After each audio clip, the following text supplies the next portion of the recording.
आपने परिवर्तित बजट 2024-25 पर बोलने का मौका दिया, इसके लिए बहुत बहुत धन्यवाद।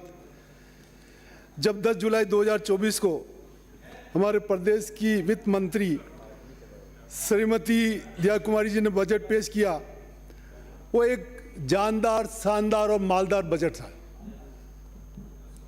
आज उस बजट को पेश होने के बाद पूरे राजस्थान में वाहवाही हो रही है, जिसमें हमारे विपक्षी भाई तो बड़े परेशान हैं। क्या चुनाव आने वाला है क्या? अरे चुनाव नहीं आने वाला, विकास की एक आयाम कायम होने वाला है।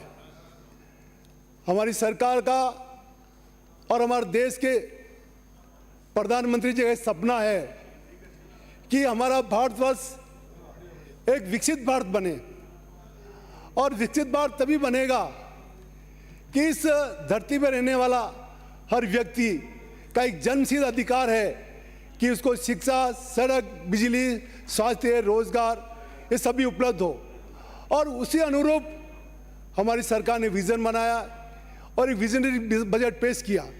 उस बजट के माध्यम से हमारी सरकार ने,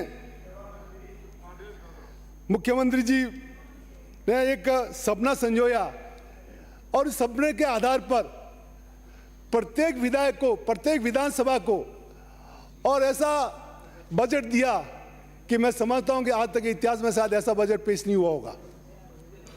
अध्यक्ष महोदय, विपक्ष भाइयों का कहना है कि ये बजट तो खाली दिखावा है, कुछ होना जाना नहीं है। अरे होना जाना तब होता कि लास्ट में अगर बजट पेश होता। ये तो प्रथम बजट है, तो आप समझ लीजिए 100% काम होने वाला है। हमारे प्रधानमंत्री का सपना है कि 2047 तक हमारा भारतवर्ष विकसित राष्ट्र बनकर और हमारी एक महाशक्ति के रूप में हमारा भारतवर्ष उभरे। उसी अनुरूप हमारी सरकार ने ये बजट पेश किया है। कहावत है, शिक्षा इस सभी विकास की जननी है। अगर हमारा परिवार और परिवार का हर सदस्य अगर शिक्षित नहीं होगा तो हमारा जो सपना है ये साथ मैं समझता हूँ कि साकार नहीं हो पाएगा। उसी दृष्टि से, शिक्षा की दृष्टि से आज हमारे मुख्यमंत्री जी ने शिक्षा विभाग में 50 नए प्राथमिक विद्यालय खोले, 100 विद्यालयों को कर्मोन्नत किया, 100 माध्यमिक विद्यालयों को नवीन विषय प्रारंभ करना निश्चित किया। प्रदेश में कस्तूरबा गांधी विद्यालय के छात्रावास जो कमी थी वो पूर्ण कर रहे हैं। 5 नेताजी सुभाष चंद्र बोस छात्रावास तथा 138 भवन रहित विद्यालयों के भवन निर्माण कर रहे हैं। क्लासरूम, लैब, लाइब्रेरी, टॉयलेट्स निर्माण हेतु 300 करोड़ का बजट का प्रावधान रखा है। साथ ही 750 विद्यालयों को भवन मरम्मत हेतु 100 करोड़ रुपये दिए जा रहे हैं। ये विजन है हमारी सरकार का।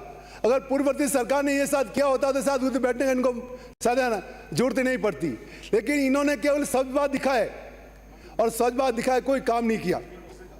आज बालिका सैनिक स्कूल खोलने की स्थापना एक बहुत ही सराहनीय कार्य है। जो हमारी बच्चियां जो पढ़ी लिखी है, आज वो चाहती कि हम भी कुछ करें, और उसी अनुरूप उन्होंने स्कूल खोली, जिसके लिए मैं उनकी बहुत भूरी प्रशंसा करता हूं। और साथ साथ ही मैं भीम में पृथ्वीराज महाराज के महाविद्यालय जो संचालित हो रहा है, उसमें मैंने मेरे मत से 3.25 करोड़ रुपये एक हॉस्टल बनाया। तो मैं चाहता हूं कि हमारी सरकार उस हॉस्टल को अधिग्रहण करके और गरीब तबके की बच्चियां, चाहे किसी समाज की हो, वो वहाँ पे फ्री एजुकेशन मिले, उनका रहने की व्यवस्था हमारी सरकार ने पहले कर चुके हैं। लेकिन अभी अगर सरकार अधिग्रहण करके उसको चलाएगी तो मैं समझता हूँ कि हमारे गरीब बच्चों को एक बहुत बड़ी सुविधा मिलेगी। अध्यक्ष महोदय, मैं चिकित्सा की बात करना चाहता हूँ। सर्वप्रथम मैं धन्यवाद देना चाहता हूँ हमारी सरकार को, जिन्होंने हमारे देवगढ़ को उप जिला चिकित्सालय बनाया, और साथ साथ ही उसी उप जिला चिकित्सालय के साथ साथ भीम में जो हमारा उप जिला चिकित्सालय है, अगर उसको जिला चिकित्सालय में अगर कर्मोन्नत करेंगे, मैं समझता हूँ कि हमारे लिए एक बहुत बड़ा एक संदेश जाएगा हमारी जनता को। और क्योंकि ये जो मेरा विधानसभा क्षेत्र है, नेशनल हाईवे नंबर 8 करीब 165 किलोमीटर के दायरे में आता है। वहाँ आए दिन एक्सीडेंट होते रहते हैं और कई दुर्घटना होती है। अगर वो कर्मोन्नत होगा तो मैं समझता हूँ कि हमारे लिए बहुत बड़ा एक अचीवमेंट होगा। और मेरा विधानसभा क्षेत्र 4 विधानसभा का संगम स्थली है। एक तरफ ब्यावर है, दूसरी तरफ पाली है, तीसरा अजमेर है और चौथा भीलवाड़ा है और फिर राजसमंद है। 4 जिलों की संगठन में अगर ये चिकित्सालय बनेगा, मैं समझता हूँ वाले बहुत अच्छी उपयोगी साबित होगा। अध्यक्ष महोदय, प्रदेश चिकित्सा सुविधा के लिए विस्तार के लिए 27,660 करोड़ रुपए का प्रावधान रखा है, जो कि पूरे बजट का 8.26% भाग चिकित्सा स्वास्थ्य के लिए रखा है। मैं समझता हूँ एक बहुत ही सराहनीय कदम है।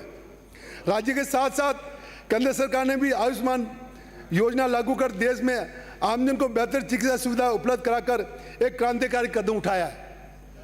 इसी क्रम में हमारे मुख्यमंत्री के नेतृत्व में प्रदेश में मुख्यमंत्री आयुष्मान आरोग्य योजना कैंसर जैसी गंभीर बीमारी से ग्रसित रोगियों का चिकित्सा सुविधा उपलब्ध करने का आईपीडी के साथ डे केयर पैकेज जोड़ने की व्यवस्था की, यह भी एक बहुत बड़ी अच्छी सराहना है।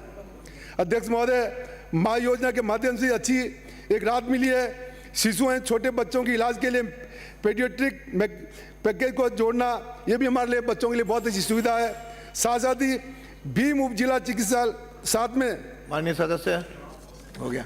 अध्यक्ष महोदय, अरे भाई आज 8 बजे खत्म होना, अभी 7 लोग और बोलने वाले हैं। अध्यक्ष महोदय, दूसरा विद्युत विभाग में 220 kV GSS जो आपने खोला है हमारी सरकार ने, इसके लिए मैं बहुत बहुत धन्यवाद देना चाहता हूं। साथ ही अब आप समय कम है तो मेरा आपसे एक अनुरोध है, आप टेबल कर दिए कि हमारी गत सरकार ने केवल घोषणा की थी और वहां पे एक हमारी नगर पालिका खोली, लेकिन केवल छोटी घोषणा की थी। उस घोषणा के अनुरूप ना वहाँ ईओ है, ना जेईए, ना कोई विभाग, कोई भी कर्मचारी अधिकारी नहीं है। तो मैं आपसे निवेदन करना चाहता हूं कि हमारी सरकार जो 10 करोड़ की जो घोषणा की है, वो साथ मैं समझता हूँ ये अप्रिय है। अगर मैं 10 करोड़ या 50 करोड़ की घोषणा करेंगे तो मैं समझता हूँ कि हमारी जो भी असुविधा जो कमी पूर्ण होगी।